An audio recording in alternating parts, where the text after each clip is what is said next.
On episode 189 of He Said, She Said Movie Reviews, we take a look at the Netflix series, The Queen's Gambit.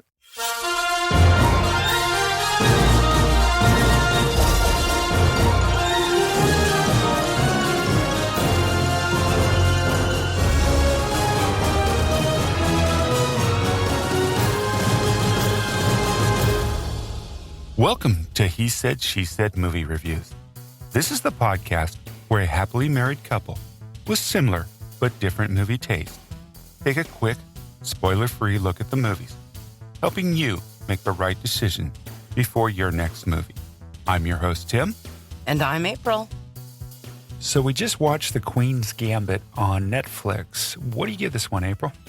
I'm going to give this one a 4.5, just based on the fact that it was fascinating. High praise. Yeah, for me, it was definitely a 4. I mean, a solid 4. This storyline is about an orphaned introvert, Beth Harmon. At 9 years old, she discovers and masters the game of chess in the 1960s in the USA, but the child stardom comes at a price. The creator and writers of this were Scott Frank, who's known for Godless in Walk Among the Tombstones, and Allan Scott, who's known for Don't Look Now, The Preacher's Wife, and In Love and War. It has a great cast with Anya Taylor-Joy, Chloe Pirrie, Bill Camp, Marielle Heller, Marcin Dorocinski, Matthew Dennis Lewis, Russell Dennis Lewis, really, okay, and Thomas Brodie-Sangster and Moses Ingram. The runtime is 390 minutes over 7 episodes. It's rated TV MA. This is a great series. We started it.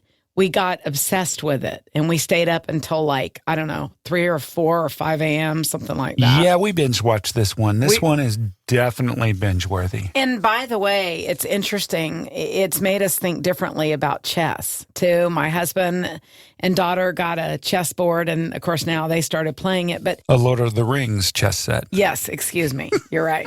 But this was fascinating. It's about a young girl who was an orphan. She then was adopted.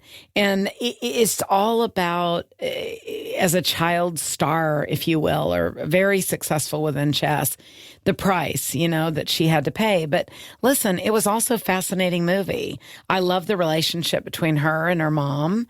I loved how the cast was phenomenal and how it just was. It was fascinating, all about chess and the matches and the mental stress of it. And let's just admit right off the bat, this movie makes chess look really exciting. It does. And it does. It makes it look stressful, too. It's all about tournament chess and everything. So, I mean, it really makes it really exciting.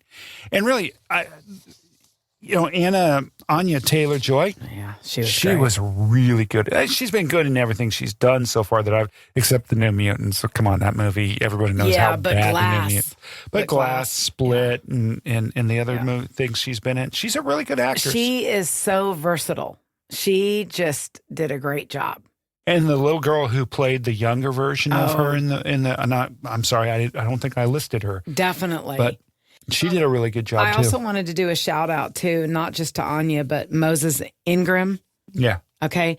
As Jolene. She was amazing. I want to see her in more stuff in the future. I love totally agree with you. Their friendship. This movie, too, I love it because I talk about this a lot. When you're successful, you don't do it alone. I talk about this all the time. She had a mentor. Okay. It happened to be the janitor in the orphanage she grew up in, who taught her chess. She grabbed on and never looked back. But I love that. Well, yeah, this is also, the whole series, this is really one of the neat things about this series was the fact that this shows how people come into your life, influence you, and then leave your life.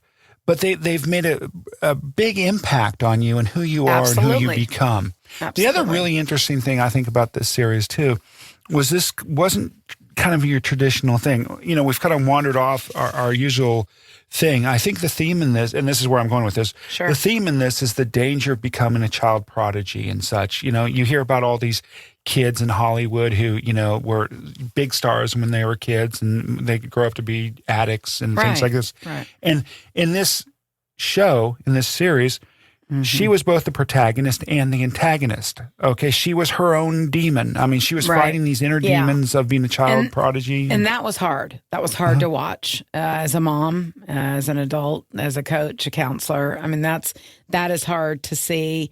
In my opinion, I watched her journey, all I could think about is, you know, I wish she could have done it without some of the self-destruction. But with that being said, her mental capacity as a survivor was simply amazing.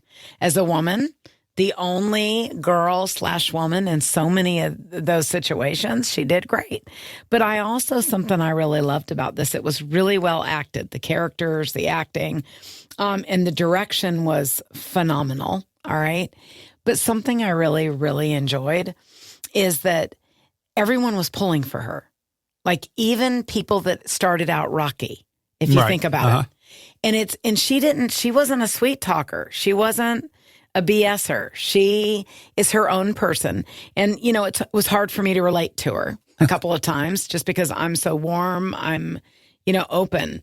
But I realized that, you know, everyone's fragile, number one. But number two, she did it. Yeah, no, I agree with you. The interesting thing, too, because this was set in the 60s, this was kind of also during the women's lib movement, and she was the only, in the show, I don't know if this is factual or not, but she was the only woman in the male-dominated chess arena, so to speak, and dealing with the issues of being a woman and everything in that thing. So I thought that was really cool too. Absolutely. I know we talked about the score wasn't very noticeable.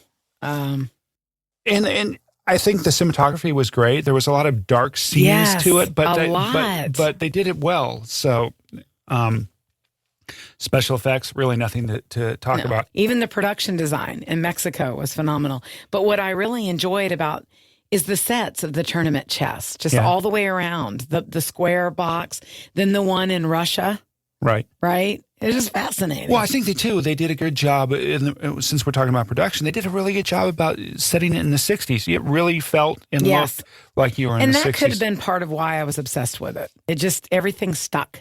The timeline, the story, it moved fairly fast, right? And it was interesting.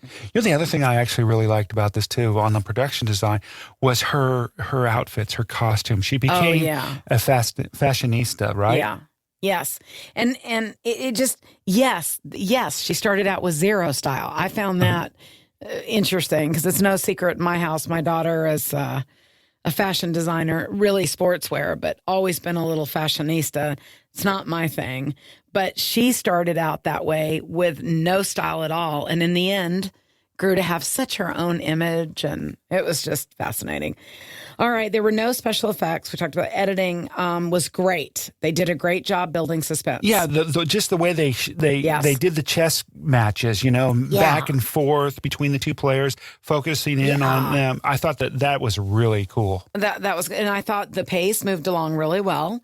So it didn't make chess boring, number one. Number two, just the dialogue was so good. And I want to talk again about the friendship, her friendship with Jolene. It wasn't the end, which was really moving, but it was in the beginning too. Well, it's funny because Jolene leaves the episode, the character Jolene leaves the series in like episode 3, right? Dealing with the orphanage just because they became friends in the orphanage. And I sat there for the next 3 episodes going, what about Jolene? What about Jolene? Right. You know, you did. So it was interesting how they brought her back in the final episode. And also, too, just this whole thing about what I really loved about this movie is that, of course, I'm very proud of her character, her winning, her, you know, as a feminist, I loved that part of it. But she's not my kind of personality at all, but yet I really pulled for her, you know, and I enjoyed her, respected her. So it was just an interesting movie. Now, there's some darkness to it, Oh, yeah. But I also love, again, I want to reiterate the relationship between her and her mother, how they became a partnership, right? Because it didn't start out that way. No, it didn't. So I really enjoyed it. So you guys need to see it because if anything, it's different. Don't you want to see something that's different about people? This is it. Yeah, like April said at the beginning of this episode, this is a very binge-worthy show yes. on Netflix. I mean, you look at the IMDb score. This series has an 8.8, which is huge on IMDb. It is the Queen's Gambit. The Queen's Gambit. It's just fascinating. It really is. You got to see it. All right. All right. Well, once again, thank you so much for taking the time out of your day to listen to our podcast. We really appreciate it. And thank you so much for all your support. We also love your emails and messages about separate questions about movies have we seen, but we also love that when you see something, you let us know about it because then we go and watch it. So thank you so much. And once again, please don't forget to tell a friend about the podcast. We really appreciate it. We really do. Stay safe, healthy, and happy. See you at the movies. See you at the movies.